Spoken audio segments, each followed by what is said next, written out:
Hello everyone, welcome to excellence study circle. Biology में class 10th में आपको overall 5 chapters पढ़ने हैं।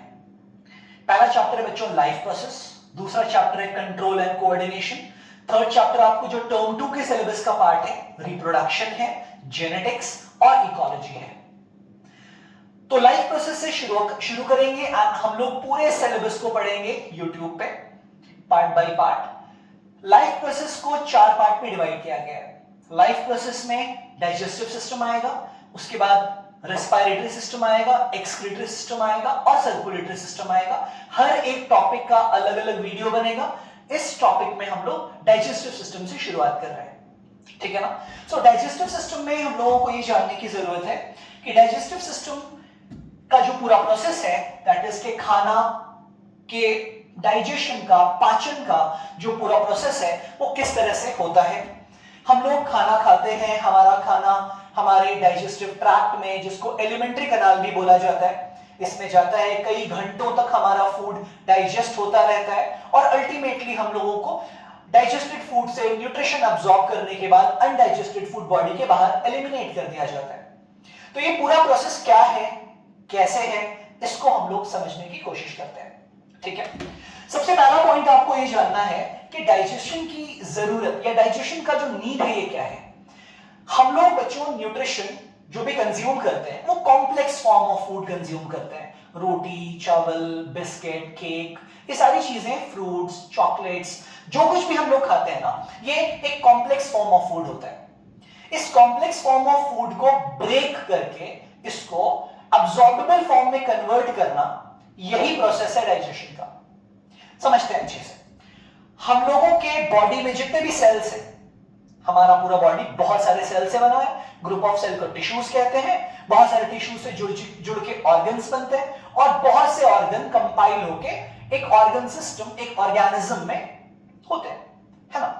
तो हमारे एवरी सेल को खुद का एटीपी बनाना पड़ता है। एवरी सेल, मेरे हाथ के सेल को अपना एटीपी मतलब अपना एनर्जी बनाना है, मेरे पैर के सेल्स को अपना एनर्जी बनाना होगा, मेरे ब्रेन के सेल को खुद का अपना एनर्जी बनाना होगा, ठीक है।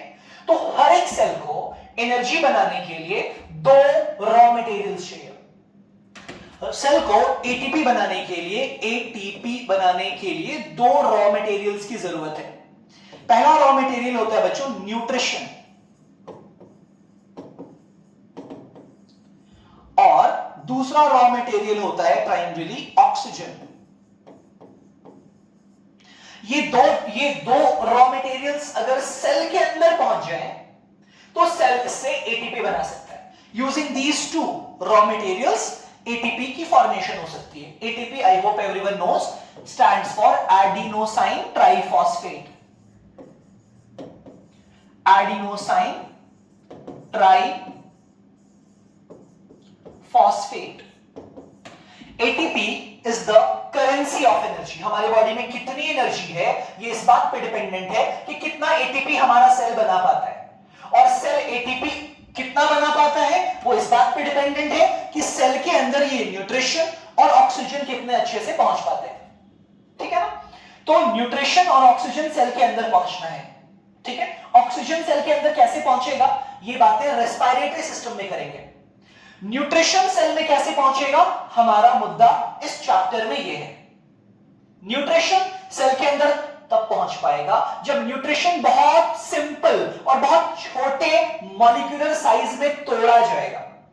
जब न्यूट्रिशन को हम बहुत सिंपल फॉर्म में ब्रेक कर पाएंगे, बहुत सिंपल फॉर्म में, तो हम इस न्यूट्रिशन को यूटिलाइज कर पाएंगे। प्लीज अंडरस्टैंड, एकदम ध्यान से अच्छे से समझने की कोशिश कीजिए। ये जो न्यूट्रिशन है, ये न्यूट्रिशन कॉम्प्लेक्स फॉर्म में हम इनटेक करते हैं। हमने रोटी खाया, हमने चावल खाया, हमने फ्रूट्स खाए, हमने जो कुछ भी खाया पेट भरने के लिए, ये कॉम्प्लेक्स फॉर्म ऑफ फूड है।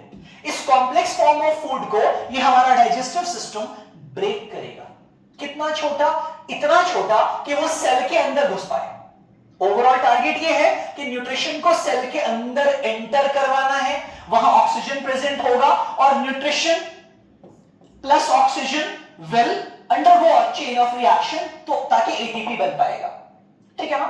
सो हमें ओवरऑल ये बात समझना है कि हमारे पास जो न्यूट्रिशन है इसका यूटिलाइजेशन हम तब कर पाएंगे जब हमारे सेल में न्यूट्रिशन पहुंचेगा। ठीक है, तो हम लोगों को अब ये बात प्लीज अब थोड़ा कनेक्ट हो पा रहे होंगे आप इस बात के लिए कि हमें इस पूरे प्रोसेस ऑफ डाइजेशन में अपने फूड को पचाना है, मतलब ब्रेक डाउन करना है सिंपल अब्सॉर्बेबल फॉर्म में। ठीक है, देखो जरा हम लोग सबसे पहला पॉइंट यहां से शुरू करते हैं बच्चों कि जो न्यूट्रिशन है हमारी बॉडी में ओवरऑल, जो हमारा न्यूट्रिशन है ओवरऑल, जो हमारा न्यूट्रिशन है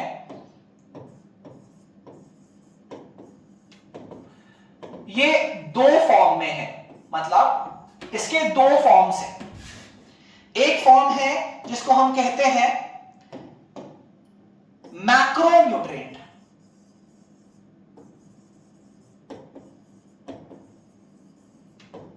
एक फॉर्म है बच्चों मैक्रोन्यूट्रिएंट, दूसरा फॉर्म है माइक्रोन्यूट्रिएंट।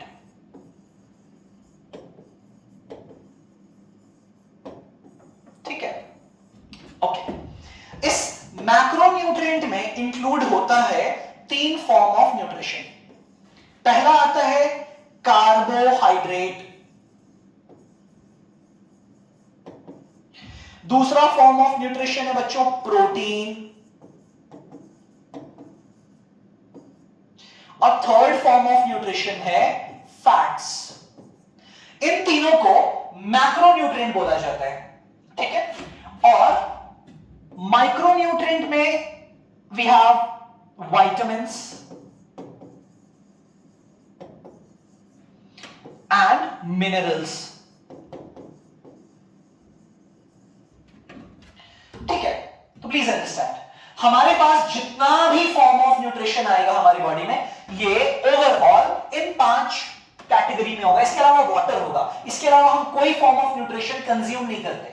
हम कुछ भी खा रहे हो, हम लाइक ब्रेकफास्ट में, लंच में, डिनर में, स्नैक्स में कुछ भी खा रहे हो, हम या तो कार्बोहाइड्रेट्स खा रहे हैं या तो प्रोटीन्स खा रहे हैं या फिर इनका मिक्सचर खा रहे हैं, कंबाइन फॉर्म में खा रहे हैं। जैसे दाल में प्रोटीन है तो चावल में कार्बोहाइड्रेट है। ठीक है, सब्जी है, नॉनवेज है, या फिर लाइक अगर घी खा रहे हैं हम तो फैट कंज्यूम कर रहे हैं। हमने विटामिन्स एंड मिनरल्स ये फ्रूट्स में, सैलेड्स में कंज्यूम कर पा रहे हैं हम लोग, बहुत सारे ग्रीन वेजिटेबल्स में भी ये मिलेगा हमें। अब ध्यान से समझना है आपको कि कार्बोहाइड्रेट, प्रोटीन्स एंड फैट्स ये तीनों मैक्रोन्यूट्रिएंट की कैटेगरी में रखा गया है क्योंकि इनका मॉलिक्यूलर साइज जो है ना ये काफी बड़ा है, मतलब इनको तोड़ना पड़ता है। मैक्रो है इनका मॉलिक्यूलर साइज, तो इनको ब्रेक करना पड़ता है ताकि हम इसको सेल के अंदर एंटर करवा पाए। अल्टीमेट बात क्या है कि सेल में एंट्री होनी चाहिए हमारी न्यूट्रिशन की। ठीक है ना, जबकि इनको ना we don't need to break down. ये जो विटामिन्स हैं, मिनरल्स हैं, इनको ब्रेक करने की रिक्वायरमेंट नहीं पड़ती है क्योंकि ये ऑलरेडी माइक्रोन्यूट्रिएंट है, तो ये रेडिली ये अब्सॉर्ब हो जाते हैं सेल में। इनका साइज बहुत छोटा है, मॉलिक्यूलर साइज इनका बहुत छोटा है, तो इनको ब्रेक या डाइजेस्ट करने की रिक्वायरमेंट नहीं है, हमें पचाना है इनको। तो हमारे क्लास 10th के सिलेबस में हम लोग ये पूरा चैप्टर में आगे इसी बात पे फोकस करेंगे कि कार्बोहाइड्रेट कैसे पचेगा, प्रोटीन कैसे डाइजेस्ट होगा और फैट कैसे डाइजेस्ट होगा। ये दोनों ना डिसॉल्व होकर अब्सॉर्ब होंगे। There is no mechanism of vitamin digestion, vitamin का और मिनरल का डाइजेशन का कोई प्रोसेस, कोई मैकेनिज्म हमारे बॉडी में नहीं होता। ठीक है, तो हमें इस पे फोकस करना है कि ये कैसे पचेगा। क्लियर है ना? फिर से एक बार रिवाइज करते हैं जो भी हमने डिस्कस किया। हमने ये बात की फिलहाल कि हमारे बॉडी में एनर्जी का प्रोडक्शन हमारे सेल्स के अंदर होगा। ठीक है, पूरा बॉडी हमारा बहुत से सेल से बना है, ट्रिलियंस ऑफ सेल्स हमारी बॉडी में मौजूद है। हर सेल को अपना एटीपी बनाना है माइटोकॉन्ड्रिया नाम के सेल ऑर्गेनल से। ठीक है, सेल के अंदर power house of the cell बोलते हैं ना एक ऑर्गेनल को, निकनेम है उसका माइटोकॉन्ड्रिया। माइटोकॉन्ड्रिया का निकनेम है power house of the cell. तो माइटोकॉन्ड्रिया का काम है एटीपी बनाए, और ये एटीपी कैसे बनाएगा कोई भी सेल के अंदर मौजूद माइटोकॉन्ड्रिया? जब उसको मिलेगा न्यूट्रिशन और ऑक्सीजन। ठीक है, ऑक्सीजन तो सांस लेने से मिलता है, हमारे लंग्स में जाता है, लंग्स से ब्लड के थ्रू बॉडी में डिस्ट्रीब्यूट होता है। ये बात हम लोग ट्रांसपोर्टेशन और रेस्पिरेटरी सिस्टम में डिस्कस करेंगे। हम बात कर रहे हैं न्यूट्रिशन की, न्यूट्रिशन भी जाएगा सेल में। तो सेल का साइज तो हमें पता है बहुत छोटा है। तो सेल में न्यूट्रिशन मतलब कार्बोहाइड्रेट, प्रोटीन, फैट इंटर हो पाए, फॉर दैट ये बहुत इंपॉर्टेंट है ना, ये बात बहुत इंपॉर्टेंट है ना कि उसका साइज सेल से भी छोटा होना चाहिए। सेल से भी छोटा होगा तो इसको ब्रेक करना पड़ेगा फिजिकली, फिर केमिकली तोड़ तोड़ के कार्बोहाइड्रेट का कचुंबर बना दिया जाएगा, एकदम मॉलिक्यूलर साइज, बहुत छोटे माइन्यूट मॉलिक्यूलर साइज में कन्वर्ट किया जाएगा। ये बात प्रोटीन के लिए भी, ये बात फैट के लिए भी एप्लीकेबल होगी, ठीक है ना। तो ये एक बेसिक मैकेनिज्म है, मतलब कि चैप्टर के अंदर जो बात होने वाली है वो यही है कि how are we going to break these macronutrient. Micronutrient को डाइजेस्ट करने की कोई रिक्वायरमेंट नहीं है, ठीक है ना। आप एक बार इसका स्क्रीनशॉट भी ले सकते हैं सो दैट आप ये प्रॉपर नोट्स बनाएंगे बच्चों, पूरे सिलेबस का ढंग से नोट्स बनाएंगे हम लोग। और एक एक चीज को आप कहीं भी बैठे हो, आप इंडिया के किसी भी पार्ट में बैठे हो, आप कहीं से भी क्लासेस कर रहे हो, does not matter, we will ensure this कि आपका साइंस का सिलेबस बहुत प्रॉपर्ली कवर अप हो पाए, ठीक है। तो will be noting down, screenshot आप ले लेंगे, नोट आप बाद में कर सकते हैं इन चीजों को। हम लोग आगे बढ़ते हैं और आप सबसे पहला काम तो ये करेंगे कि इसका भी स्क्रीनशॉट ले लेंगे। मैं साइड हट जाता हूं। ओके, नाउ पूरा चैप्टर, यहां से आगे की पूरी कहानी इस बात पे डिपेंडेंट है कि इन सारे स्ट्रक्चर्स से हमारी कितनी अच्छे से दोस्ती हो जाती है और कितनी जल्दी दोस्ती हो जाती है। अगर हम इन सारे पार्ट्स का नाम, उसका काम, उसका बेसिक स्ट्रक्चर समझ पाते हैं तो फिर चैप्टर बहुत आसान है, बहुत आसान है। उन बच्चों के लिए जिनके लिए बायोलॉजी बहुत डिफिकल्ट होता है, आई प्रॉमिस यू कि आपको बस फॉलो करना है चीजों को बहुत ढंग से। जो आपको बताया जाएगा आपके बोर्ड्स की प्रिपरेशन का प्रोसेस, उसको आपको फॉलो करना है, everything would be very fine for you, बिल्कुल परेशान होने की जरूरत नहीं है। तो आपको समझना यह है कि डाइजेस्टिव सिस्टम एक्चुअली, ये जो पूरा आपको यहाँ पे स्ट्रक्चर दिख रहा है, जहां पे माउथ से शुरुआत होती है और एनस पे एंड होता है, ये पूरा रास्ता माउथ से लेकर के एनस तक का, दिस इज कॉल्ड एलिमेंट्री कनाल या डाइजेस्टिव ट्रैक्ट, ठीक है। मतलब जिसकी शुरुआत माउथ से होती है, एंट्री माउथ से होती है फूड की, और अनडाइजेस्टेड फूड जो डाइजेशन के बाद जो बच गया रिमेनेंट पार्ट, वो एनस से बॉडी के बाहर निकलता है, ठीक है ना। एक बार क्विकली इसको हम लोग समझ लेते हैं कि कौन सा पार्ट कहां पे है, कैसे क्या है। सबसे पहले खाना जाएगा माउथ के अंदर, ठीक है ना। माउथ में बहुत ब्रीफली ओवरव्यू लेते हैं जल्दी से फास्ट कि खाना जाएगा माउथ में। माउथ में हम लोग दांतों से खाना को चबाएंगे, चबाने के बाद हम घोट जाएंगे, निगल जाएंगे, सॉलो कर जाएंगे। उसके बाद खाना जाएगा ईसोफेगस में, जिसको फूड पाइप भी बोला जाता है, ठीक है। Oesophagus also known as food pipe.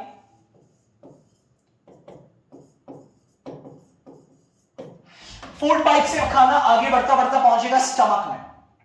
Stomach ये मस्कुलर बैग है जहां खाना स्टोर रहेगा कुछ घंटों तक, ठीक है। हम लोग डिटेल में भी बात करेंगे थोड़ी देर में, पहले एक ओवरव्यू ले लेते हैं।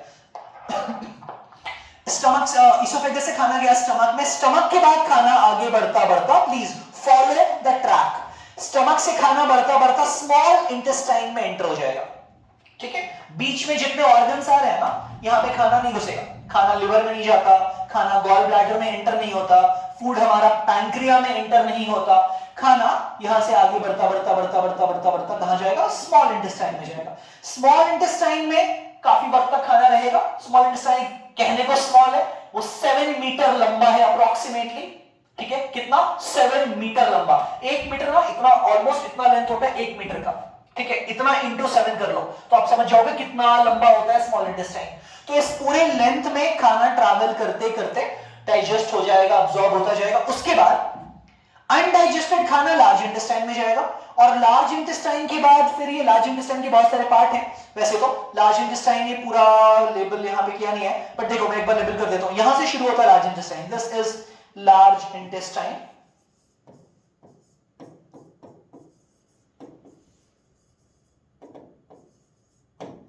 ये लार्ज इंटेस्टाइन ट्रैवल होता होता ये पूरा लार्ज इंटेस्टाइन, ये लार्ज इंटेस्टाइन। तो लार्ज इंटेस्टाइन के कुछ पार्ट्स हैं, जैसे कि this part is called colon, ये रेक्टम है और ये एनस है, ठीक है। तो लार्ज इंटेस्टाइन का ये वाला हिस्सा जो है ना, मोटा थिक हिस्सा, this is called colon. Anyway, अभी हम लोग इसके बारे में डिटेल में बात करेंगे थोड़ी देर में, बट हमारा फूड स्मॉल इंटेस्टाइन से बढ़ता बढ़ता बढ़ता पूरी कॉइल्ड पार्ट है स्मॉल इंटेस्टाइन, ये ट्रैवल करता करता लार्ज इंटेस्टाइन में जाएगा, और लार्ज इंटेस्टाइन में सिर्फ अनडाइजेस्टेड फूड जाएगा।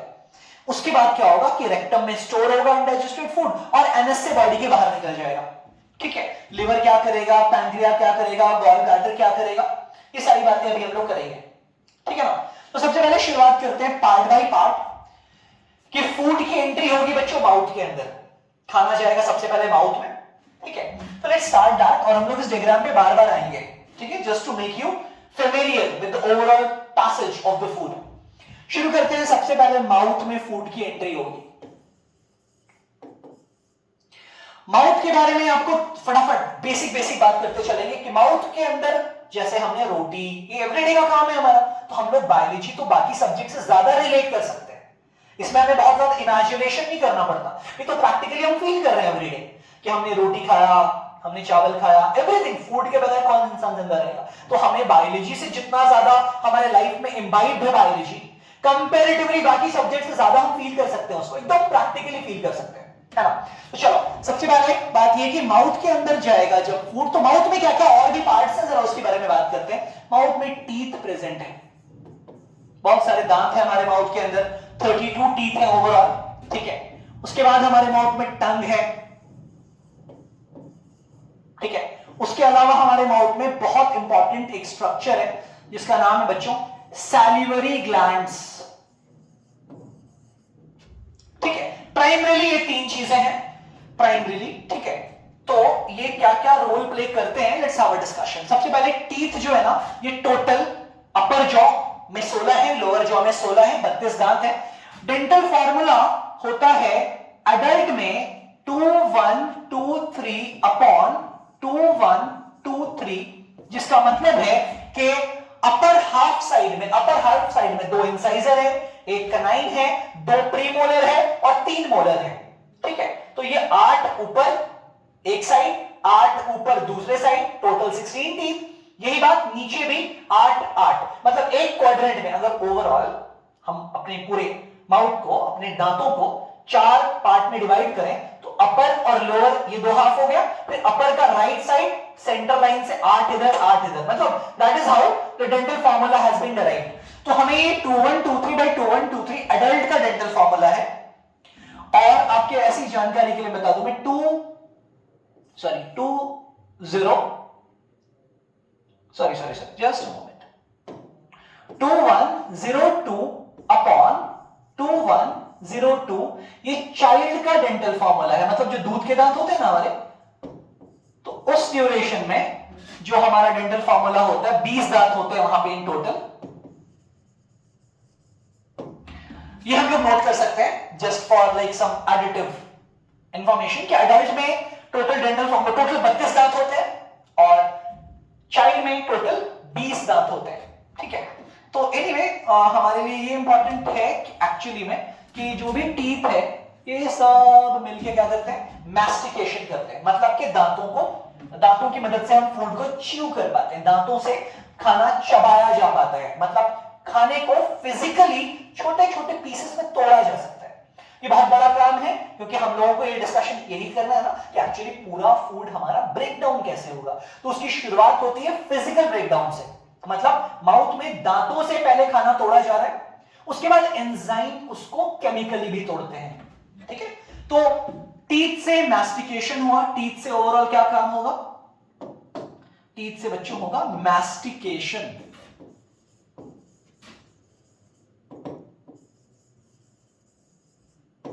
मैस्टिकेशन मतलब च्यूइंग होता है, ठीक है। टंग हेल्प करता है हमारे फूड को राइट लेफ्ट, मतलब इसका भी मैस्टिकेशन में रोल होता है, ठीक है। दाएं बाएं आगे की तरफ खाना लाना, पीछे की तरफ खाना ले जाना, इसमें टंग का बहुत बड़ा रोल है ऑफ कोर्स, मतलब डाइजेस्टिव एस्पेक्ट से। ऐसे तो टंग आपको वोकेशनल स्ट्रेंथ देता है, हम लोग बात कर पाते हैं, हमारी स्पीच हमारे टंग की वजह से। यहां आते हैं, ये एक बहुत इंपॉर्टेंट एस्पेक्ट है, इस पे ध्यान दीजिएगा प्लीज। सैलिवरी ग्लैंड जो होता है ना, ये रिलीज करता है सलाइवा। क्या रिलीज करता है बच्चों, सलाइवा। सलाइवा एक बहुत इंपॉर्टेंट कॉन्स्टिट्यूएंट है जो हमारे फूड के डाइजेशन में इनिशियली सबसे बड़ा रोल प्ले करता है। सलाइवा, जिसको हम हिंदी में लार बोल सकते हैं, ये हमारे माउथ में फ्लूइड है, कुछ अच्छा स्मेल करके, कुछ अच्छा टेस्टी फूड देख करके जो मुंह में पानी आता है, ये सलाइवा है, ठीक है ना। सलाइवा के बहुत सारे फंक्शंस हैं, सलाइवा हमारे डाइजेस्टिव रोल में बहुत सारा काम प्ले कर रहा है। जैसे कि एग्जांपल के तौर पे सलाइवा का एक काम ये है कि it lubricates the food, it lubricates the food. और क्या कर रहा है सलाइवा? सलाइवा दूसरा काम ये कर रहा है बच्चों कि सलाइवा आपके बहुत, क्योंकि सलाइवा के अंदर ना लाइसोजाइम नाम का एक एंजाइम प्रेजेंट है जो बहुत सारे जर्म्स और बैक्टीरियाज को भी मार सकता है अगर हमारे फूड में, कई बार हम बाहर से स्ट्रीट फूड या इस तरह की चीजें भी कई बार खाते हैं जो कंपैरेटिवली बहुत हाइजीनिक नहीं है, तो ऐसा नहीं है कि हम लोग कुछ भी बाहर से खाते हैं तो बीमार पड़ ही जाएंगे। तो एक प्राइमरी डिफेंस दे रहा है, मतलब हम कहेंगे कि it will kill the germs as well to an extent. ठीक है, इसके अलावा सलाइवा का एक और बहुत एसेंशियल काम है, रादर सबसे एसेंशियल काम है कि इसके अंदर एक एंजाइम रिलीज होता है जिसका नाम है सैलिवरी अमाइलेज। प्लीज मार्क करेंगे इसको अच्छे से। इस एंजाइम का नाम है बच्चों सैलिवरी अमाइलेज। क्या नाम है? Salivary amylase. सैलिवरी अमाइलेज एक एंजाइम है। अब ध्यान से सुनो, एकदम अलर्ट हो जाओ, अगर दिमाग उधर भटक रहा है एकदम कंसंट्रेशन जमा कर लो। फर्स्ट थिंग कि salivary amylase is the enzyme. ये एंजाइम हमारे माउथ में हमारे कार्बोहाइड्रेट कंटेंट का ब्रेकडाउन करना शुरू कर देता है। तो what we are concluding from here, please focus. खाना डाइजेस्ट होने का प्रोसेस ओरल कैविटी मतलब माउथ में ही शुरू हो जाता है। खाना पेट में जाएगा उसके बाद डाइजेस्ट होगा, ऐसा नहीं है। ठीक है, डाइजेशन का जो प्रोसेस है ना ये माउथ में शुरू हो जाएगा।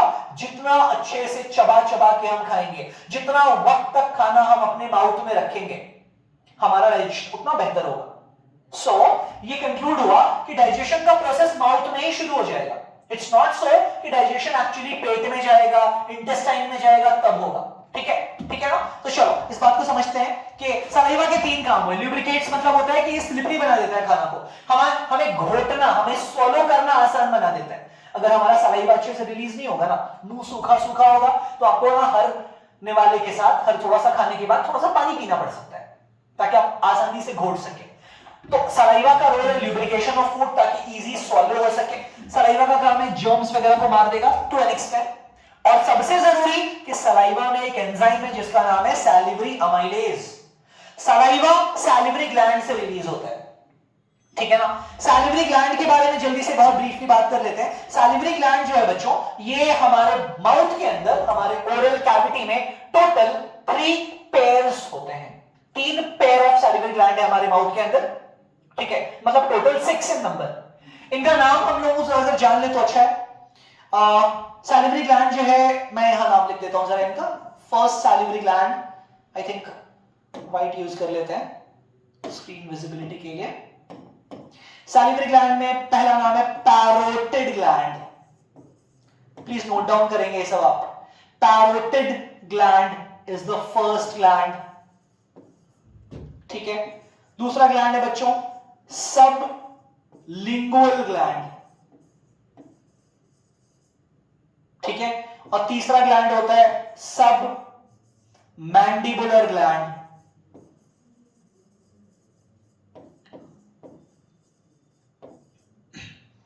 ग्लैंड यहां भी होगा। ठीक है, मतलब let me separate this out. ये 3 तरह के सैलिवरी ग्लैंड्स का नाम हमने लिखा। ये तीनों ग्लैंड मिलकर के सलाइवा ही रिलीज करते हैं। ठीक है, पैरोटिड ग्लैंड होता है इधर हमारे दोनों साइड, मतलब पैर में है ना, एक इधर एक इधर। सैलिवरी ग्लैंड जो होता है हमारा, पैरोटिड ग्लैंड इधर चीक के बीनीथ होता है। ठीक है, सबलिंगुअल ग्लैंड जो होता है ये टंग के नीचे होता है। हमारा टंग है ना, टंग के नीचे पैर में। और सब मैंडिबुलर ग्लैंड इधर होता है नीचे हमारे मैंडिबल, ये हड्डी कहलाती है मैंडिबल। तो बिलो द मैंडिबल सब mandibular, below the tongue sublingual, beneath the cheek parotid. Largest of them is the parotid gland. ठीक है ना? तो क्या रहने गए हमारे माउथ में जो कहानी हुई वो ये हुई। हमारे माउथ में हमने क्या देखा, पहले जल्दी से देखते हैं। टीथ है जो चबाने में हेल्प करेगा, टंग है जो फूड को चबाने में हेल्प कर रहा है, दाएं बाएं टीथ के आसपास फूड ले जाएगा ताकि हम ज्यादा अच्छे से चबा पाए। और सैलिवरी ग्लैंड रिलीज करेगा सलाइवा। सलाइवा का बहुत सारा रोल है, lubrication of food, killing the germs and सबसे इंपॉर्टेंट काम है इसका एंजाइम। और ये एंजाइम क्या करता है जरा देखते हैं। इस एंजाइम का काम ये है बच्चों कि starch content, starch is the carbohydrate content, starch content जो हमारे फूड में होगा इसके ऊपर सैलिवरी अमाइलेज रिएक्ट करेगा तो स्टार्च को वो तोड़ देगा into simple form called maltose. ठीक है, इसको जरा क्लियरली लिख लें। माल्टोज का स्पेलिंग बहुत इंपॉर्टेंट है, बोर्ड्स में बहुत बार ये सवाल आया है। माल्टोज क्या है? माल्टोज, माल्टोज स्टार्च का ब्रोकन फॉर्म है। ठीक है, स्टार्च के छोटे छोटे टुकड़े हैं माल्टोज, मतलब माल्टोज से जुड़ के स्टार्च बनता है। तो हमें क्या करना है? खाना तोड़ना है, फूड वी आर ब्रेकिंग। ठीक है, मतलब देखो समझो प्लीज, जैसे एक एग्जांपल लो, एक बड़ा सा ब्रिक है हमारे पास, ईटा है, बड़ा सा ब्रिक है। हम इस ब्रिक को सिंपलेस्ट फॉर्म में तोड़ना चाहते हैं। आपको बड़ा सा हथौड़ा दिया जाए और आपको बोलूं मैं कि ये हथौड़ा लो और ये ईटा लो और इसको तोड़ करके ना जितना छोटा तोड़ सकते हो उतना छोटा फॉर्म में ब्रेक कर दो ब्रिक को। ठीक है, तो व्हाट यू विल डू, आप ब्रेक रखेंगे, बड़ा सा हथौड़ा लेके पूरी ताकत से भी मारेंगे तो एक बार में ये चूर चूर नहीं हो जाएगा, पाउडर नहीं हो जाएगा एक बार में। ये एक बार जोर से हिट करने पे छोटे छोटे टुकड़े बनेंगे। ठीक है ना, बहुत जोर से भी हिट करेंगे आप तो छोटे छोटे टुकड़े बन जाएंगे इस ब्रिक के, बहुत सारे ईटा का बहुत सारा टुकड़ा बन जाएगा। अब इस टुकड़े के ऊपर आप फिर से जोर से हथौड़ा मारेंगे तो हो सकता है कि कंकड़ बन जाए, कुछ कुछ छोटे छोटे पेबल्स बन जाए। अब इन पेबल्स या कंकड़ के ऊपर हम फिर से जोर से हथौड़ा मार देंगे ना तो अभी पाउडर हो जाएगा, मतलब अब इससे छोटा नहीं टूट सकता। ऐसे ही हमारे कार्बोहाइड्रेट का, प्रोटीन का और फैट का डाइजेशन होना है, ब्रेकडाउन होना है। तो एक बार में एक एंजाइम इसको एकदम सिंपलेस्ट फॉर्म में कन्वर्ट नहीं कर पाएगा। स्टार्च को सैलिवरी अमाइलेज ने तोड़ा तो ये छोटे छोटे माल्टोज बन गए। अब ये माल्टोज आगे और टूटेंगे, अल्टीमेटली इनको स्मॉलेस्ट ग्लूकोज बनाना है। कार्बोहाइड्रेट का जो सिंपलेस्ट फॉर्म होता है ना वो ग्लूकोज होता है। ठीक है, स्टार्च कार्बोहाइड्रेट ही है। प्लांट में कार्बोहाइड्रेट जिस फॉर्म में स्टोर होता है उसको स्टार्च बोलते हैं। ठीक है, अब डरो नहीं कि नया टर्म क्या आ गया, स्टार्च कार्बोहाइड्रेट ही है। प्लांट का स्टोर्ड कार्बोहाइड्रेट स्टार्च कहलाता है। तो हम लोग बेसिकली जो रोटी, चावल, मेज, ये सारी चीजें हम लोग कंज्यूम करेंगे, प्लांट प्रोडक्ट करेंगे, तो प्लांट ने कार्बोहाइड्रेट को स्टार्च के फॉर्म में स्टोर करके रखा होता है अपने अंदर। सो दैट्स व्हाई वी से कि स्टार्च को सैलिवरी अमाइलेज तोड़ देगा इनटू माल्टोज। ठीक है ना, चलो जल्दी से समराइज करते हैं। माउथ में क्या हुआ? माउथ में खाना गया, दांतों ने उसको तोड़ा तो चबाया, फिजिकली मैस्टिकेट किया, टंग ने दाएं बाएं करने में हेल्प किया और सैलिवरी ग्लैंड ने सलाइवा रिलीज किया। सलाइवा के साथ खाना मिक्स हुआ। ठीक है, खाना अच्छे से मिक्स हुआ, हम जितना ज्यादा चबाएंगे उतना ज्यादा ये काम होगा माउथ में। अगर हम अच्छे से नहीं चबाएंगे तो ये काम माउथ में अच्छा नहीं हो पाएगा, तो ये सिर्फ आगे होगा, तो आगे होगा तो पार्शियली होगा। इसीलिए यू आर सेड कि आपको जितना ज्यादा अच्छे से आप चबा के खाना खाएंगे आपका डाइजेशन उतना अच्छा होगा। एक तो फिजिकली टूट जाएगा दांतों से और उसके बाद माउथ में सलाइवा के साथ खाना मिक्स्ड रहेगा ना तो फिर इसका स्टार्च कंटेंट कम से कम डाइजेस्ट होगा। प्लीज माइंड यू, माउथ में सिर्फ स्टार्च मतलब कार्बोहाइड्रेट डाइजेस्ट होगा, प्रोटीन का कोई डाइजेशन माउथ में नहीं होगा, फैट का कोई डाइजेशन माउथ में नहीं होगा। विटामिन्स एंड मिनरल्स तो कहीं डाइजेस्ट नहीं होते, वो तो अब्सॉर्ब होते हैं। 5 तरह का न्यूट्रिशन क्या क्या? Carbohydrate, protein, fat, vitamins, minerals. ठीक है, इनमें से पहला 3 मतलब कार्बोहाइड्रेट, प्रोटीन एंड फैट, इसको डाइजेस्ट करना है। तो इसकी शुरुआत हो गई है माउथ में, किसकी? स्टार्च डाइजेशन की शुरुआत माउथ में हो गई है। प्रोटीन और फैट आगे डाइजेस्ट होगा एलिमेंट्री कैनाल में। ठीक है ना, चलो खाना आगे बढ़ाते हैं। हमने मुंह में चबाया खाने को, चबा चबा के सलाइवा के साथ वो मिक्स हो गया, अब वो बहुत ज्यादा लुब्रिकेटेड भी हो गया, इजी टू स्वॉलो है। There is a word called bolus. Bolus हम कहते हैं partially digested form of food in mouth को।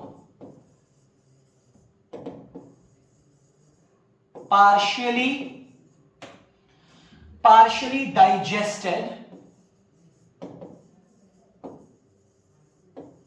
food in mouth is called bolus। Simple भाषा में बात करते हैं कि हमने खाना खाया, खाना को मुंह दांतों से माउथ के अंदर अच्छे से चबाया, प्रॉपर चबाने के बाद अब हम उसको घोटने वाले हैं। ठीक है, जो फॉर्म ऑफ फूड ईसोफेगस में जाएगा उसको बोलस बोलते हैं।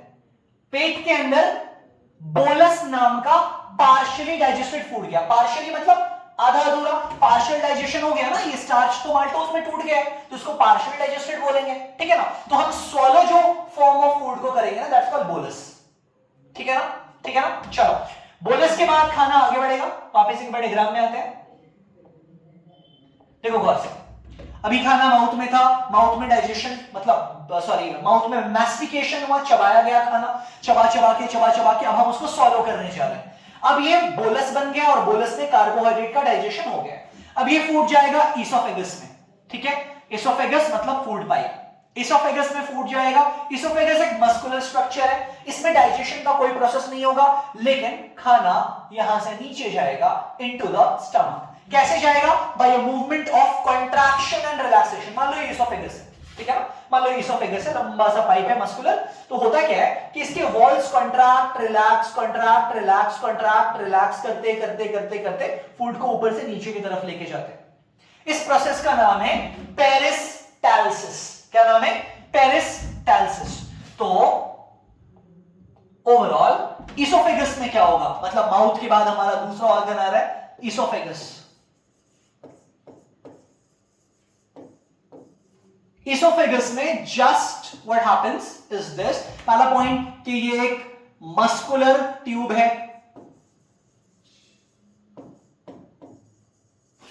दैट कनेक्ट्स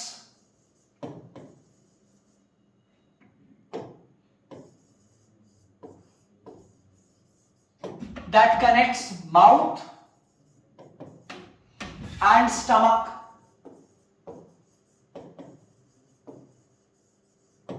ठीक है। दूसरा पॉइंट कि खाना आगे बढ़ेगा इसमें पेरिस्टालसिस से।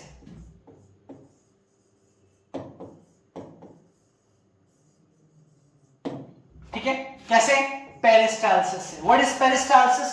The rhythmic contraction of the muscles of alimentary canal that pushes the food forward and downward is called peristalsis। मतलब डेफिनेशन ये है, ठीक है।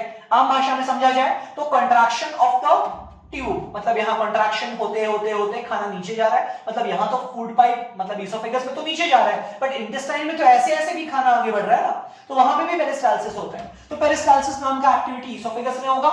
No digestion takes place in oesophagus.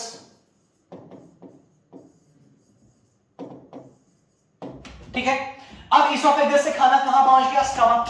निगरान देखेंगे फिर से, ईसोफेगस से खाना कहां पहुंच गया बच्चों? पेट में, स्टमक में पहुंच गया खाना। ठीक है। स्टमक ये मस्कुलर बैग है जो हमारे एब्डोमेन में लेफ्ट साइड प्रेजेंट है।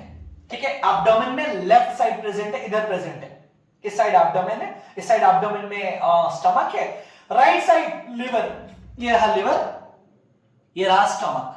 ठीक है ना। तो खाना लिवर में नहीं घुसता है, पहले भी बताया था मैंने, फूड का पाथ फॉलो कीजिए, ईसोफेगस से होता हुआ खाना कहां जाएगा? स्टमक में जाएगा। ठीक है, चलो स्टमक की बात करते हैं। स्टमक में खाना जो है ना ये स्टोर रहता है। हमारा next organ is stomach, third organ alimentary canal का स्टमक। पहला पॉइंट, स्टमक का लैटिन नाम है गैस्ट्रिक।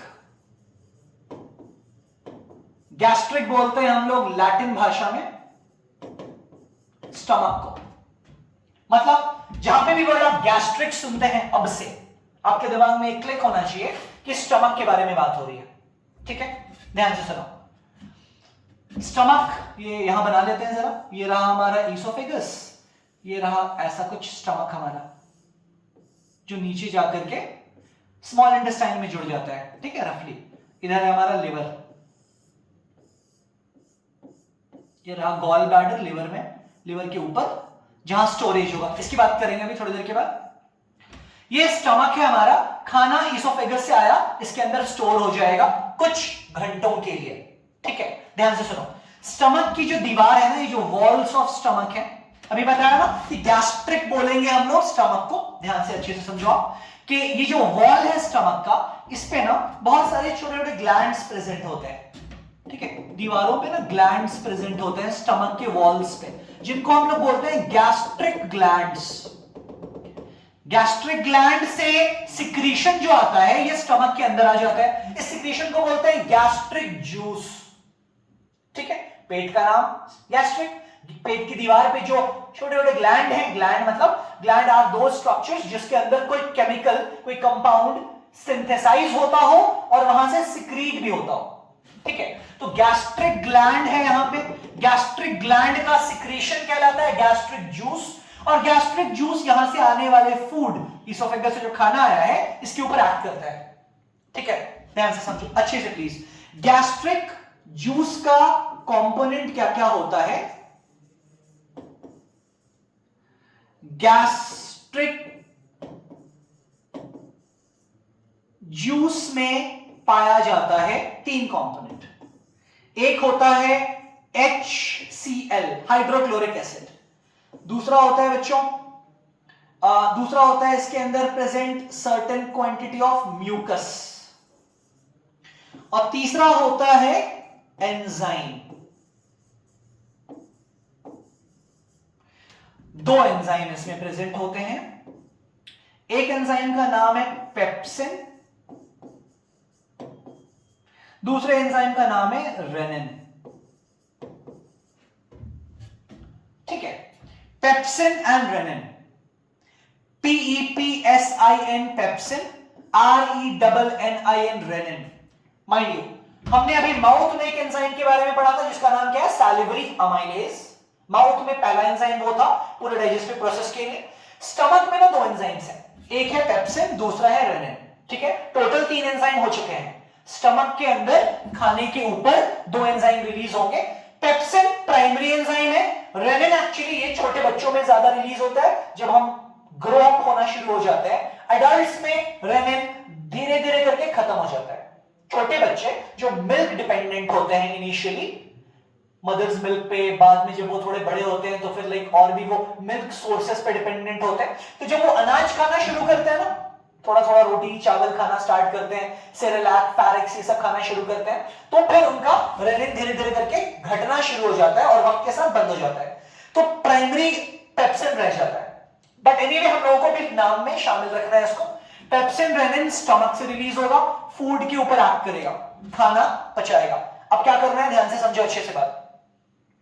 पेप्सिन नाम का जो एंजाइम है ना, पेप्सिन प्रोटीन डाइजेस्टिंग एंजाइम है। ठीक है, पेप्सिन का काम यह है कि प्रोटीन को तोड़ता है ये एंजाइम। कौन सा एंजाइम बच्चों? P for pepsin, P for protein. Pepsin protein को तोड़ता है इनटू पेप्टोन्स एंड प्रोटीएसेस। ठीक है, पेप्टोन्स एंड प्रोटीएसेस याद रखना है हमें। स्टार्च को सैलिवरी अमाइलेज तोड़ता था इनटू माल्टोज, ये पार्शियली ब्रोकन फॉर्म था। ठीक है, प्रोटीन का कोई डाइजेशन माउथ में नहीं हुआ था। ठीक है, पेट में प्रोटीन, स्टमक में प्रोटीन का डाइजेशन शुरू होता है, स्टमक में प्रोटीन का पार्ट ब्रेक होता है, पेप्सिन तोड़ता है इसको पेप्टोन्स एंड प्रोटीएसेस में। फाइन, तो ये हमारा जो पहला एंजाइम था प्रोटीन पेप्सिन, इसका ये काम है। रेनिन एक्चुअली क्या करता है? मिल्क प्रोटीन्स को तोड़ता है into simple form, casein and all में ब्रेक करता है, और ये बहुत सिग्निफिकेंट नहीं है क्योंकि एडल्ट्स में ये रिड्यूस हो जाता है। तो हमारे स्टमक में ये एंजाइम्स का ये रोल हो गया। HCl क्या कर रहा है? HCl का क्या काम है? HCl का क्या फंक्शन है? वाई हमारे स्टमक में HCl रिलीज हो रहा है? HCl रिलीज होता है इसलिए क्योंकि ये पेप्सिन जो है ना, ये इनएक्टिव फॉर्म में होता है। इस पेप्सिन को एक्टिवेट HCl करता है। Inactive form of pepsin is called pepsinogen. तो HCl के 3 काम, फटाफट अच्छे से समझ लो। ठीक है, पेप्सिन का 3 काम। बाकी ना आपको ना PDF शेयर करूंगा मैं सारे नोट्स का, प्रॉपरली आपको PDF शेयर कर दिया जाएगा, so that everything will be documented, और बहुत अच्छे से सारी चीजें आपको नोट्स के फॉर्म में मिल जाएंगी, तो बहुत परेशान नहीं होना है। फंडामेंटल बात को समझते हैं जरा। HCl के 3 काम है। पहला काम, HCl पेप्सिन को एक्टिवेट करता है, क्योंकि पेप्सिन इनएक्टिव फॉर्म में प्रेजेंट था। इनएक्टिव फॉर्म का नाम है पेप्सिनोजेन। पेप्सिनोजेन को एक्टिवेट करके पेप्सिन में कन्वर्ट करने की जिम्मेदारी किसकी? HCl की। दूसरा काम HCl का, HCl चूंकि एसिडिक है, हाइड्रोक्लोरिक एसिड है ना ये, तो ये एसिडिक नेचर का सब्सटेंस है HCl। तो HCl का काम ये होता है कि अगर पेट में कुछ जर्म्स, माइक्रोब्स वगैरह फूड के साथ आ गए हैं तो उनको ब्रेक डाउन करके उनको मारने का भी काम कर सकता है HCl। जैसे सलाइवा में लाइसोजाइम था ना, तो लाइसोजाइम तो बहुत शैलो रोल प्ले करता है, ये बहुत प्रॉपरली ब्रेक डाउन करेगा क्योंकि एसिड है, स्ट्रॉन्ग एसिड है HCl। ठीक है, और एक और काम HCl का है कि ये मिनरल को डिसॉल्व करता है। हमने बात की ना, मिनरल डाइजेस्ट नहीं होते, तो मिनरल का डिसोल्यूशन होता है ताकि वो अब्सॉर्ब हो सके आसानी से। तो HCl के 3 काम। पहला काम अच्छे से प्लीज नोट डाउन करेंगे, आप पॉज करके नोट कर सकते हैं चीजों को साथ साथ। HCl का एक काम ये होगा, HCl का फर्स्ट काम होगा कि वो पेप्सिनोजेन को एक्टिवेट करके पेप्सिन बनाएगा। HCl का दूसरा काम होगा कि वो जर्म्स को या बैक्टीरिया वगैरह को, पैथोजेंस वगैरह को मारेगा। HCl का तीसरा काम ये है बच्चों कि मिनरल्स को वो डिसॉल्व करेगा। ठीक है ना? तो ओवरऑल डाइजेशन में ये सपोर्टिव रोल प्ले कर रहा है। म्यूकस के बारे में बात करेंगे तो म्यूकस के 2 फंक्शन है।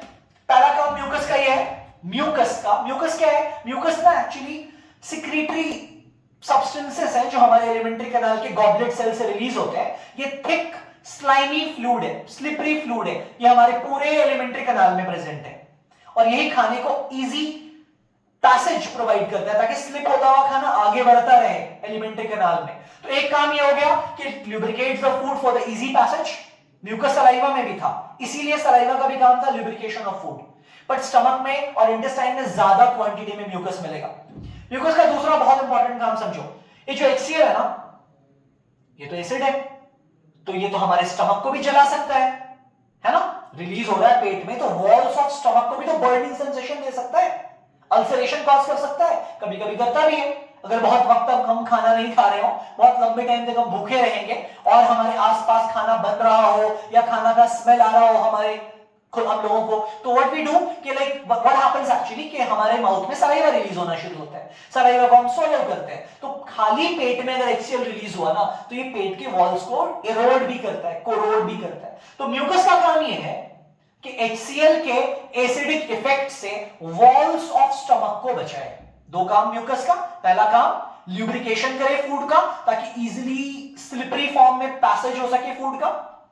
दूसरा काम म्यूकस का दूसरा काम कि it prevents the walls of the stomach and alimentary canal from the acidic effect of HCl। ठीक है ना? तो स्टमक के अंदर की पूरी कहानी को जल्दी से फटाक से रिवाइज करते हैं। पहला पॉइंट कि खाना ईसोफेगस से होता हुआ स्टमक में आएगा, स्टमक में कुछ घंटों तक खाना ठहरेगा।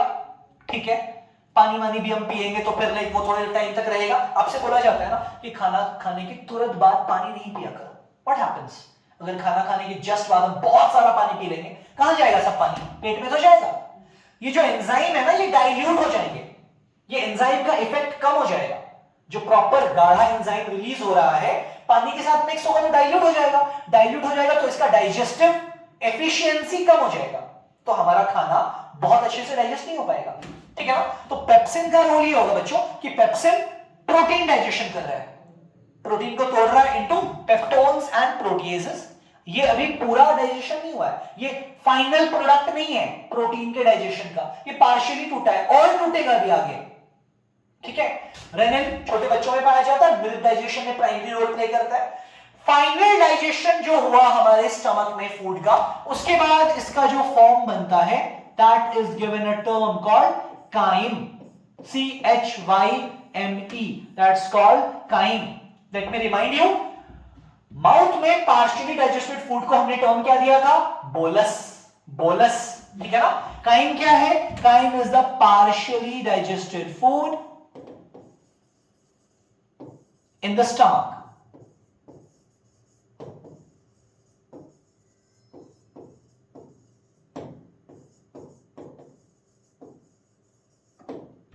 ठीक है, partially digested food in the stomach is called chyme। मतलब काइम अब स्टमक से आगे बढ़ेगा और स्मॉल इंटेस्टाइन में जाएगा। काइम स्मॉल इंटेस्टाइन में जाएगा, मतलब खाना हमने रोटी खाया था, रोटी और सब्जी हमने माउथ में डाला तो दांतों से चबा चबा के वो बोलस बना दिया हमने। अब बोलस जब पहुंचा पेट में स्टमक के अंदर तो थोड़ा और डाइजेस्ट हुआ। Now this digested form of food is given a term called crime. ठीक है, सो काइम विल प्रोसीड अहेड। हम भी आगे बढ़ते हैं जरा। काइम खाना अब आगे बढ़ जाएगा, स्मॉल इंटेस्टाइन में पहुंचेगा। स्मॉल इंटेस्टाइन नेक्स्ट लोकेशन है हमारे फूड का।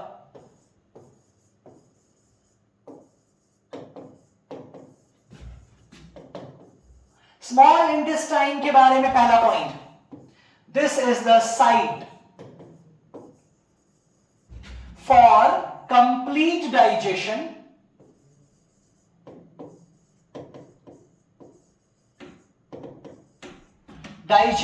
and absorption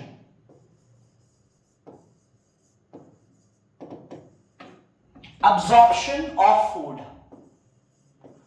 मतलब सिंपल है, माउथ में खाना गया, थोड़ा बहुत डाइजेस्ट माउथ में हुआ, पार्शियली डाइजेशन हुआ, फिर हम खाना घोट गए, खाना इसोफेगस से होता हुआ स्टमक में गया, थोड़ा बहुत डाइजेशन स्टमक में भी हुआ, प्रोटीन डाइजेशन शुरू हुआ स्टमक में, पेप्सिन ने प्रोटीन को पेप्टोन्स में तोड़ा, है ना। अब ये खाना स्टमक से आगे बढ़ करके स्मॉल इंटेस्टाइन में चला गया। स्मॉल इंटेस्टाइन में जितना खाना है सब डाइजेस्ट होगा, क्योंकि उसके आगे डाइजेशन का कोई स्कोप नहीं है। जो स्मॉल इंटेस्टाइन में डाइजेस्ट नहीं हो पाया ना, वो आगे डाइजेस्ट नहीं होगा, वो अनडाइजेस्टेड बॉडी से बाहर निकल जाएगा, ठीक है। मतलब small intestine is a site for complete digestion, और डाइजेशन के साथ साथ अब्जॉर्प्शन भी होगा स्मॉल इंटेस्टाइन में, मतलब digested food will get absorbed in small intestine, ठीक है ना। तो डाइजेस्टेड फूड का अब्जॉर्प्शन भी होगा। स्मॉल इंटेस्टाइन के ना 3 पार्ट है बच्चों, ओवरऑल स्मॉल इंटेस्टाइन का 3 पार्ट है, ड्यूडेनम, जेजुनम,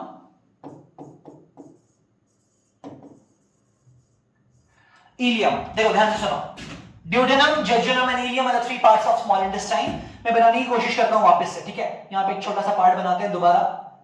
ये रहा हमारा स्टमक, ये स्मॉल इंटेस्टाइन में एंटर हो रहा है, ठीक है। ये है हमारे लार्ज इंटेस्टाइन,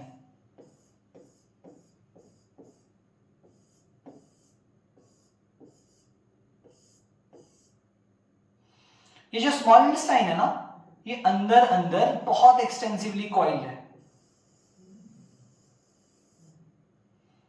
बहुत एक्सटेंसिवली कॉइल्ड है, मतलब कि ना ऑलमोस्ट 7 मीटर लॉन्ग है ये पूरा पार्ट, और एकदम एक्सटेंसिवली कॉइल्ड है, और छोटा सा स्पेस ऑक्यूपाई करता है, ठीक है। बहुत फ्रेशली ये नहीं बन पाया, बट रफली आप समझ जाएंगे कि ये स्टमक से खाना आगे आया और ये घुस गया स्मॉल इंटेस्टाइन के अंदर, ठीक है। स्मॉल इंटेस्टाइन के अंदर घुस गया खाना,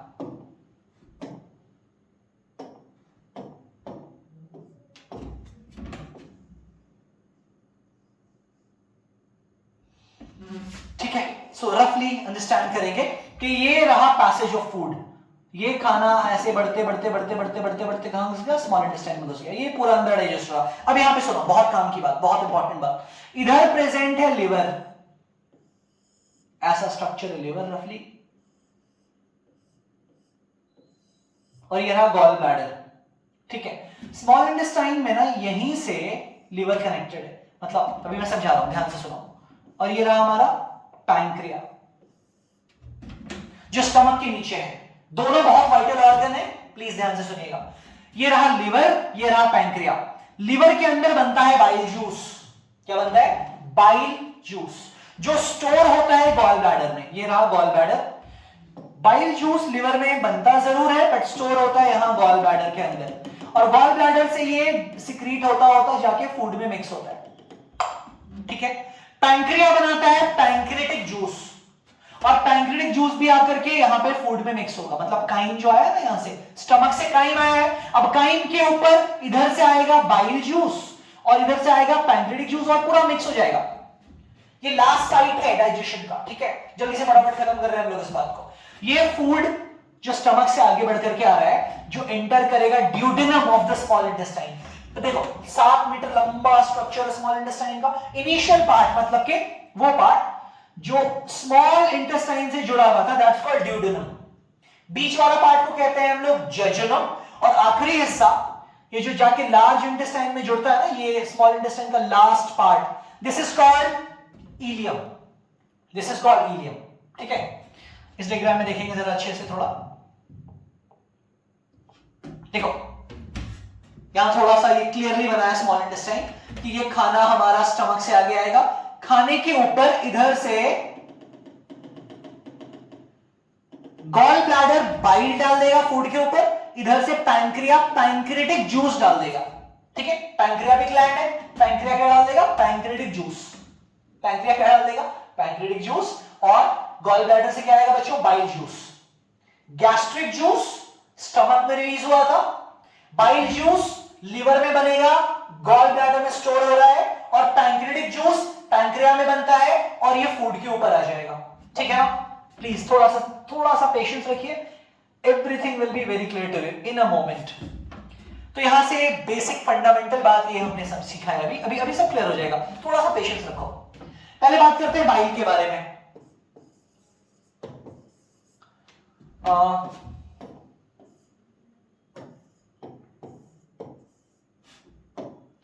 बाइल के बारे में बात करते हैं बच्चों। बाइल जो है ना हमारा,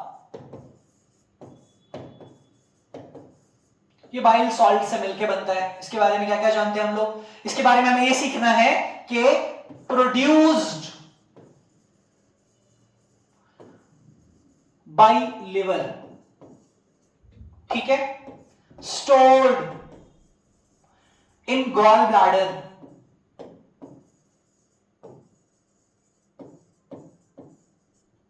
ओके, ठीक है। गॉल ब्लैडर के डक्ट को बोलते हैं सिस्टिक डक्ट। ये वो डक्ट है जो कैरी करके लेके आता है बाइल को into the small intestine, cystic duct, ठीक है। खैर, मेन काम क्या है इसका, ये समझते हैं। इसका मेन काम है फैट का ब्रेक डाउन करना। फैट का अभी तक कोई ब्रेकडाउन नहीं हुआ है। रिकॉल कराता हूं मैं आपको, हम लोगों ने बात किया था कि 3 तरह के मैक्रोन्यूट्रिएंट, एकदम स्टार्टिंग में आप रिकॉल करो, हमने बात किया था कि पूरा न्यूट्रिशन मैक्रो और माइक्रो न्यूट्रिएंट में डिवाइडेड है। मैक्रोन्यूट्रिएंट है कार्बोहाइड्रेट, प्रोटीन और फैट। हमने बात की कार्बोहाइड्रेट का डाइजेशन माउथ में शुरू हो जाता है, प्रोटीन का डाइजेशन स्टमक में स्टार्ट हो जाता है पेप्सिन से, लेकिन फैट अभी तक डाइजेस्ट नहीं हुआ है। तो फैट का डाइजेशन बाइल जूस से शुरू होगा, ठीक है, स्मॉल इंटेस्टाइन में आकर के। तो ब्रेकडाउन ऑफ फैट को हम लोग इमल्सिफिकेशन भी बोलते हैं।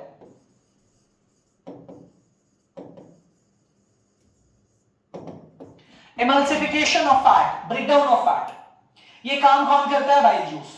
फैट को तोड़ देता है छोटा छोटा फॉर्म में, लेकिन एंजाइम नहीं है बाइल जूस, ठीक है। क्यों? क्योंकि बाइल जूस फिजिकली तोड़ता है, केमिकली नहीं तोड़ता। जैसे हमने बात किया कि स्टार्च को सैलिवरी अमाइलेज ने तोड़ा तो वो माल्टोज बन गया, तो नाम ही बदल गया, केमिकल स्ट्रक्चर बदल गया उसका। प्रोटीन को पेप्सिन ने तोड़ा तो वो पेप्टोन बन गया। बट बाइल ने जब फैट को तोड़ा ना, तो वो फैट ही है, पर छोटा छोटा फैट है, ठीक है। फर्क समझ रहे हैं आप? फिजिकली तो तोड़ा गया, केमिकली नहीं तोड़ा गया। केमिकली तोड़ने पे स्ट्रक्चर भी चेंज हो जाता है, ठीक है। तो फैट का काम, बाइल का काम है फैट का breakdown. Emulsification of fat is the basic function of bile juice. उसके बाद बात करते हैं बहुत इंपॉर्टेंट और ऑलमोस्ट लास्ट बात है, पैंक्रियास से जो सिक्रीशन आता है बच्चों, इसका नाम है पैंक्रियाटिक जूस। पैंक्रियाटिक जूस में 3 एंजाइम होता है। मैं यहां पे ना पहले लिख देता हूं, अभी तक हमने कौन कौन सा एंजाइम पढ़ा? हमने सबसे पहले पढ़ा सैलिवरी अमाइलेज,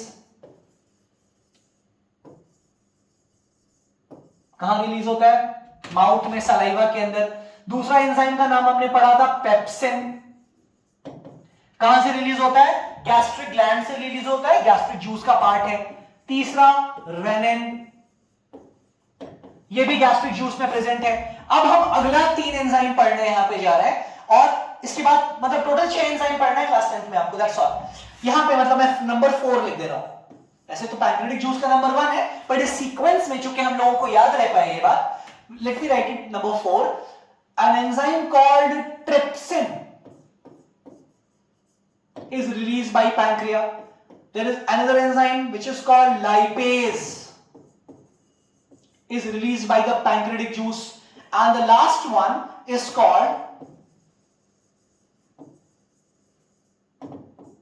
pancreatic amylase. अब आपको स्क्रीन पे एक साथ टोटल 6 एंजाइम का नाम दिख रहा है, इसके अलावा कुछ भी याद नहीं करना। These are the 6 basic enzyme जो क्लास 10th लेवल पे सारे डाइजेशन का बेसिक प्रोसेस आपको समझाता है। ट्रिप्सिन का काम ये होता है कि ट्रिप्सिन तोड़ता है पेप्टोन्स को। प्रोटीन को तोड़ा गया था by pepsin into peptone. Peptone is broken down into amino acid. ये याद करना है हम लोगों को, मैं सर्कल कर रहा हूं। ये एंड प्रोडक्ट है प्रोटीन का। प्रोटीन इससे छोटा नहीं टूट सकता, ये सबसे छोटा फॉर्म है प्रोटीन का, ये सेल में एंटर कर जाएगा। याद है ना आपको, मकसद क्या था डाइजेशन का, इतना छोटे मॉलिक्यूलर फॉर्म में ब्रेक करना so that it can enter the cell, ठीक है ना। तो सेल में पहुंच जाएगा amino acid, peptones will be broken now into amino acid by trypsin, ठीक है। लाइपेज का काम ये होगा बच्चों कि ये फैट्स या लिपिड्स को तोड़ेगा, अल्फा लाइपेज अल्फा लिपिड, ये लिपिड्स को तोड़ेगा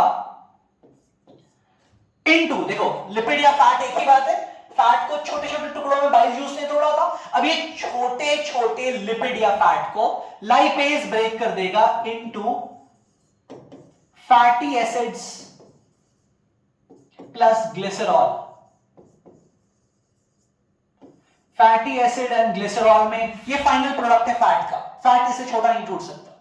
वापस आते हैं जरा, हाँ सबसे पहले सैलिवरी अमाइलेज ने स्टार्च को तोड़ा था, पैंक्रेटिक अमाइलेज ये भी स्टार्च को तोड़ेगा, बट अब स्टार्च तो बचा नहीं था, माल्टोज था, याद है ना आपको, माल्टोज था।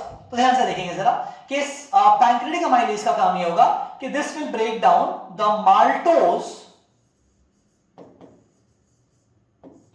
इनटू ग्लूकोज, मतलब this is the smallest form of carbohydrate. हमारे पास तीन एनसर्कल्ड जो प्रोडक्ट्स है ना, amino acid, fatty acid and glycerol, ये लिपिड का या फैट का सबसे छोटा फॉर्म है, ग्लूकोज ये कार्बोहाइड्रेट का सबसे छोटा फॉर्म है, ये फाइनली ब्रोकन फॉर्म है, इससे छोटा और ब्रेकडाउन नहीं हो सकता, ठीक है ना। मतलब here complete digestion is over, मतलब प्रोसेस ऑफ डाइजेशन पूरा एंड होता है। स्मॉल इंटेस्टाइन की कहानी है ये, स्मॉल इंटेस्टाइन के अंदर ही पेप्टोन्स को ट्रिप्सिन ने अमीनो एसिड में कन्वर्ट कर दिया, लिपिड्स को लाइपेज ने फैटी एसिड में कन्वर्ट कर दिया, पैंक्रेटिक अमाइलेज ने माल्टोज को ग्लूकोज में कन्वर्ट कर दिया। मतलब अब ये जो हमारा कार्बोहाइड्रेट है ये टूट टूट के ग्लूकोज बन गया, ठीक है। प्रोटीन को तोड़ तोड़ के अल्टीमेटली अमीनो एसिड बना दिया गया, ये सिंपलेस्ट फॉर्म था प्रोटीन का, ठीक है। फैट को या लिपिड को तोड़ते तोड़ते ultimately fatty acid and glycerol बना दिया गया, इससे छोटा और मॉलिक्यूल नहीं टूटता, तो ये हमारा स्मॉलेस्ट फॉर्म है। Now this can get absorbed cell में, तो ये कैसे पहुंचेगा यहां तक, ये सब काम तो यहां हो रहा है, इंटेस्टाइन में हो रहा है, स्मॉल इंटेस्टाइन में हो रहा है। तो स्मॉल इंटेस्टाइन में ना अब्सॉर्प्शन होगा, स्मॉल इंटेस्टाइन की दीवारों पे देखो, स्मॉल इंटेस्टाइन का अगर क्रॉस सेक्शन देखते हैं हम लोग, स्मॉल इंटेस्टाइन का अगर क्रॉस सेक्शन देखते हैं बच्चों, तो स्मॉल इंटेस्टाइन का जो इंटरनल वॉल है ना, ये बहुत सारे फिंगर लाइक प्रोजेक्शंस में थ्रोन है, ऐसा है, मतलब ऐसा पाइप, लाइक इसको आप इमेजिन करो, ये आपको ऐसे दिख रहा है ना, मैं इसको अगर आपके साथ सामने इस तरह से फोकस कर दूं तो ये आप इस एरिया को सिर्फ देख पा रहे हैं, this is called cross section, इसको क्रॉस सेक्शन बोलते हैं। तो अगर हम एक स्मॉल इंटेस्टाइन का क्रॉस सेक्शन देखेंगे तो हमें अंदर से ऐसा दिखेगा, इसको मैं यहां से अगर कट कर दूं और ऐसे ओपन हो जाएगा ये, तो फिर ये ऐसा ऐसा हो जाएगा, ठीक है, ये ऐसे ही जुड़ा हुआ था। तो हम पाते हैं इनको, इनको बोला जाता है विलाइज, ये finger like projections they are called villi. Villi क्या करते हैं, they increase the surface area, they increase the surface area for absorption of digested food.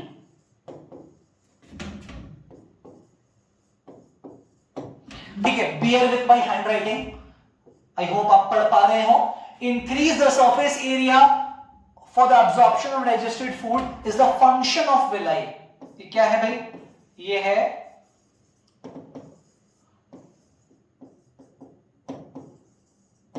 Function of villi. मतलब विलाई का फंक्शन ये है कि ये surface area of digested food को अब्सॉर्ब कर देता है ताकि ज्यादा आसानी से पचा हुआ खाना अब्सॉर्ब हो जाए। क्या पचा हुआ, कार्बोहाइड्रेट का ग्लूकोज बन गया, ये अब्सॉर्ब हो जाएगा, अब्सॉर्ब होकर ब्लड में आ जाएगा। प्रोटीन का अमीनो एसिड डाइजेस्टेड फॉर्म में, वो अब्सॉर्ब होकर के आ जाएगा। फैट का fatty acid and glycerol digested form में, वो अब्सॉर्ब होकर ब्लड में आ जाएगा और फिर ये डिस्ट्रीब्यूट हो जाएगा बॉडी में चारों तरफ से। अब जो अनडाइजेस्टेड पार्ट बचा है, जो अनडाइजेस्टेड पार्ट बचा है, that goes to large intestine.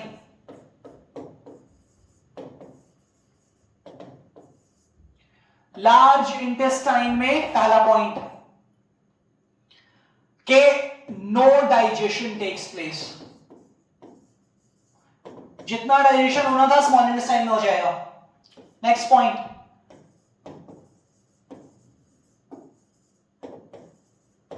absorption of water and minerals takes place in large intestine primarily। कुछ ड्रग्स absorption भी हो सकता है, कुछ दवाइयां वगैरह जो हम खाएंगे वो भी absorption होगा लार्ज इंटेस्टाइन में। पानी का absorption, ये सबसे इंपॉर्टेंट बात है लार्ज इंटेस्टाइन का। जितना भी अनडाइजेस्टेड फॉर्म ऑफ फूड है ना, उसे वाटर ही absorb कर लिया जाएगा। अगर लार्ज इंटेस्टाइन में, कोलोन में सर्टेन इंफेक्शंस हो जाते हैं, माइक्रोबियल इंफेक्शंस हो जाते हैं, तो आपका लार्ज इंटेस्टाइन वाटर अब्सॉर्ब नहीं कर पाता अच्छे से।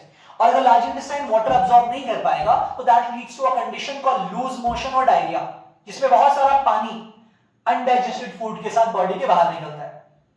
डायग्रामेटिकली देखेंगे इस चीज को जल्दी से फास्ट। देखो, ये रहा लार्ज इंटेस्टाइन। लार्ज इंटेस्टाइन का ये कोलोन वाला हिस्सा है, ये रेक्टम है लास्ट वाला पार्ट, और ओपनिंग एनस कहलाता है।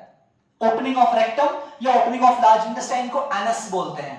तो व्हाट हैपेंस कि डाइजेशन हो गया स्मॉल इंटेस्टाइन में कंप्लीट, वहां से अब्जॉर्प्शन हो गया डाइजेस्टेड फूड का, जो अनडाइजेस्टेड पार्ट बचा है ना, वो सिर्फ आगे बढ़ के जाएगा into the large intestine. Colon, caecum आएगा नीचे, पहले सीकम में जाएगा, फिर कोलोन में जाएगा, फिर रेक्टम में जाएगा। तो कोलोन में पूरा पानी अब्सॉर्ब हो चुका है ऑलमोस्ट, और ड्राई अनडाइजेस्टेड पैलेट्स, जिसको फीसस या फीकल मैटर बोलेंगे, ये जमा हो जाएगा रेक्टम में। और रेक्टम में थोड़ा थोड़ा जमा होता जाएगा, जैसे जैसे ये डाइजेशन होता जाएगा, ये जाकर स्टोर होगा रेक्टम में, और अल्टीमेटली एनस से बॉडी के बाहर निकाल दिया जाएगा अनडाइजेस्टेड फॉर्म ऑफ फूड। ठीक है ना?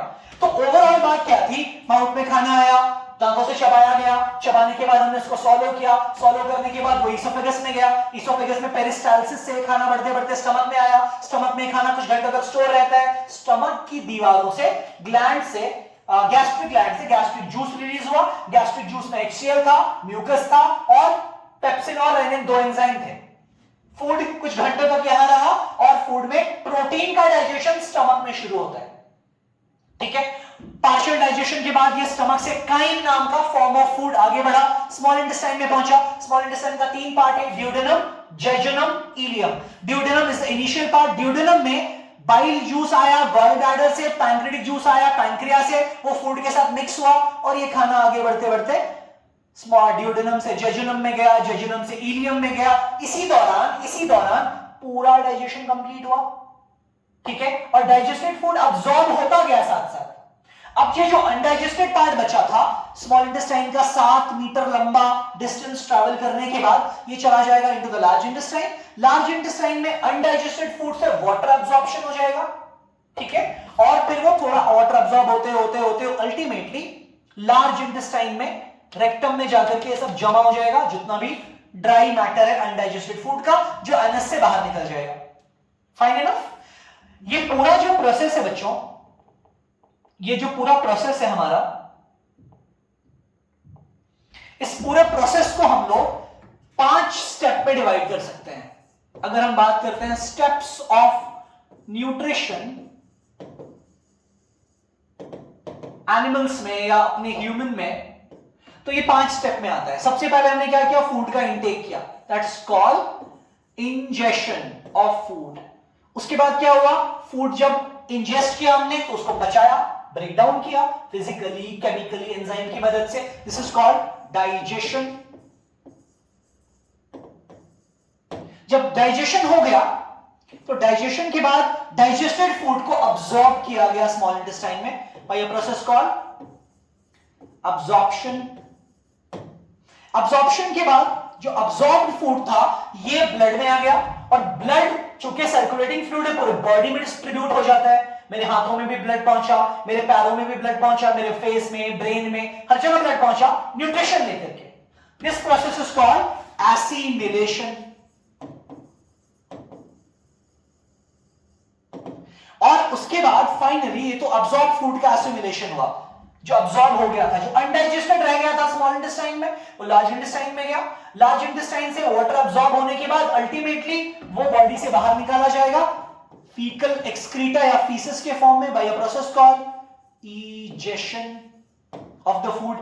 Mind you, egestion और excretion अलग अलग बात होता है. You need to understand that there's a difference between excretion and egestion. Egestion undigested food का body से बाहर elimination है. Excretion ये usually हम लोग बात करते हैं नाइट्रोजनस वेस्ट का, यूरिया, यूरिक एसिड, इन सारी चीजों का यूरिन के फॉर्म में बॉडी से बाहर निकलना is given a term called excretion. वो एक अलग चैप्टर में डिस्कस होगा. तो आई होप ये बातें आपको क्लियर है. कोई भी इश्यू या डाउट रहता है, you can contact us on the given numbers that you will be available with. Overall पूरा मैकेनिज्म हमारा डाइजेस्टिव सिस्टम का हमने बहुत ब्रीफली डिस्कस किया. आई होप आपको कोई दिक्कत नहीं हुई होगी. We will try to make the things more simple and easier for you before we meet in the next video. Thank you so much.